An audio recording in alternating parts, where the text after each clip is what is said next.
Hello guys, welcome to my at cook channel. গরমকালে ঠান্ডা ঠান্ডা এরকম একটা জেলি রেসিপি খুবই সুন্দর খেতে লাগবে। দেখুন জেলিটা কতটা সুন্দর পারফেক্ট হয়েছে। এটা কিন্তু আমি পুডিং বানাইনি, জেলি বানিয়েছি। আর বাচ্চারা বাড়িতে গরমেতে জেলি খাওয়ার অনেকই বায়না করে, তার কারণে ঘরে আমি অরেঞ্জের জেলি বানিয়েছি। খুবই সহজ আর সিম্পল, 2 থেকে 3টে উপকরণ দিয়ে বাড়িতে এত সুন্দর একটা কালারফুল আপনারা জেলি বানিয়ে নিতে পারবেন। এই জেলিপিটা করতে খুবই সহজ আর সিম্পল। আর এই জেলিটা প্রায় 1 থেকে 2 ঘন্টার মধ্যেই কিন্তু বসে যায়, যদি আপনারা পারফেক্টলি ভাবে ইনগ্রিডিয়েন্টসগুলো ইউজ করে থাকেন। জেলিটাকে দেখে খুবই লোভনীয় মনে হচ্ছে, আর জেলিটা যতটা সুন্দর দেখতে লাগছে ততটা খেতেও সুন্দর। আপনারা বিশ্বাস করবেন না একবার বাড়িতে না বানিয়ে খেলে। তাহলে চলুন এই রেসিপিটাকে শুরু করে নেওয়া যাক। অরেঞ্জ জেলি বানিয়ে নেওয়ার জন্য এখানে আমি একটা পাত্র নিয়ে নিয়েছি। এই পাত্রের মধ্যে দিয়ে দিচ্ছি আমি প্রায় 1.5 কাপ পরিমাণের ফিল্টার জল। আপনারা যে কোনো জল নিতে পারেন। এখানে আমি সাধারণ জল দিয়ে দিলাম। জল দিয়ে দেওয়ার পর এই জলের মধ্যে এবার আমি অরেঞ্জ জুস ব্যবহার করব। দেখুন এই কোম্পানি অতটা ম্যাটার করে না, কিন্তু যে কোনো রকমের অরেঞ্জ জুস আপনারা ব্যবহার করতে পারেন, না হলে অরেঞ্জ ফল কিনে এনেও কিন্তু আপনারা ব্যবহার করতে পারেন। এখানে আমি প্রায় 1/2 কাপ পরিমাণে অরেঞ্জ জুসটা ব্যবহার করছি। আর যদি আপনারা জেলি বানাতে চান কিন্তু অরেঞ্জও নেই, অরেঞ্জ জুসও নেই, সেই পর্যায়ে আপনারা রস না ব্যবহার করতে পারেন। তারপর এখানে আমি স্বাদ পরিমাণে দিয়ে দিচ্ছি চিনি। যেহেতু এই অরেঞ্জ জুসের মধ্যে চিনি ভরা থাকে, আর তার জন্য এখানে অল্প পরিমাণেই চিনি ব্যবহার করেছি, বেশি সুগার আমি এখানে অ্যাড করিনি। এবার ভালোভাবে সুগারটাকে আমি মিক্স করে নিচ্ছি এই জুস জলের মধ্যে। দেখুন সুন্দরভাবে এখানে আমি মিক্স করে নিয়েছি, চিনিটা পুরোপুরি গলে গেছে। এই পর্যায়ে আমি দিয়ে দিচ্ছি আগার আগার পাউডার 1/2 চা চামচ পরিমাণে। যতটা পরিমাণে পুডিং বসানো দরকার তার 1/2 পরিমাণে জেলি বানিয়ে নেওয়ার জন্য আমি আগার আগার পাউডার ব্যবহার করেছি। যদি আমি আরও কোয়ান্টিটিতে আগার আগার পাউডার দিতাম তাহলে কিন্তু এটা পুডিং হতো। এখানে আমার জেলির প্রয়োজন, তাই আমি আগার আগার পাউডারটা কম পরিমাণে ব্যবহার করেছি।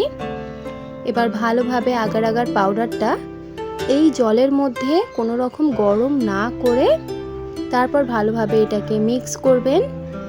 ভালোভাবে আমি এখন আগার আগার পাউডারটাকে মিক্স করে নিচ্ছি। দেখুন এখানে ভালোভাবে আমি মিক্স করে নিয়েছি অরেঞ্জটাকে। এবার আমি এটাকে গরম করতে দেব যে কোনো একটা পাত্রের মধ্যে। এখানে আমি স্টিলের পাত্র নিয়েছি। আপনারা হাঁড়ি বা কড়া যে কোনো রকমের জায়গাতেই কিন্তু আপনারা গরম করে নিতে পারেন।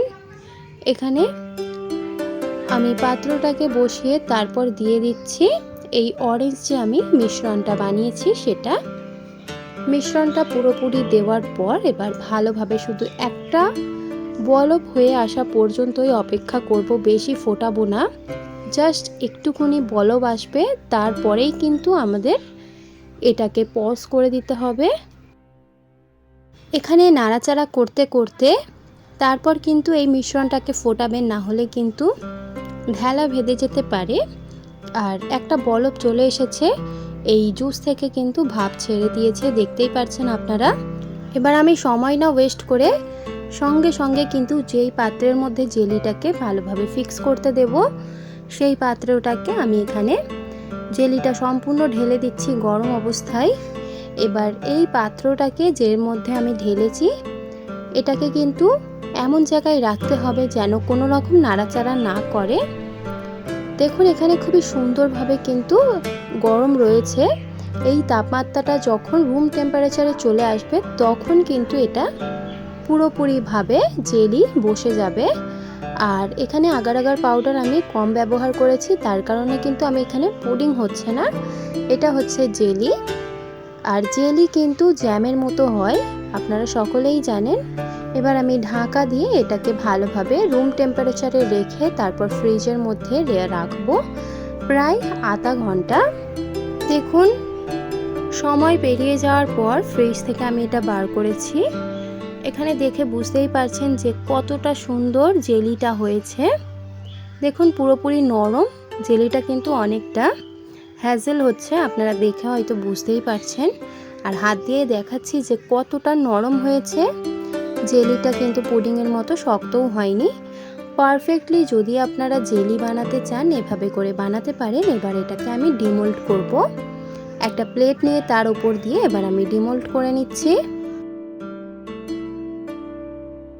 দুবার ট্যাপ করে নেওয়ার পর ডিমোল্ড হয়ে গেছে। দেখুন কতটা সুন্দর অরেঞ্জ ফ্লেভারের একটা জেলি পুরোপুরি রেডি। এবার এটাকে আমি একটা ডেকোরেট করার জন্য একটা জাস্ট পাতা ইউজ করলাম। আশা করি আপনারা এই ভিডিওটাকে অনেক ভালোবাসা দেবেন, আর এই ভিডিওটা হয়তো আপনাদের ভালো লেগেছে। যদি ভালো লেগে থাকে তাহলে অবশ্যই লাইক, শেয়ার এন্ড সাবস্ক্রাইব করে দেবেন। যদি আমার চ্যানেলে আপনারা নতুন হয়ে থাকেন অবশ্যই চ্যানেলটিকে সাবস্ক্রাইব করে আমার পাশে থাকবেন। দেখা হবে নেক্সট ভিডিওতে। আজকের এই ভিডিওটা সম্পূর্ণ দেখার জন্য আপনাদের সকলকে জানাই অনেক অনেক ধন্যবাদ।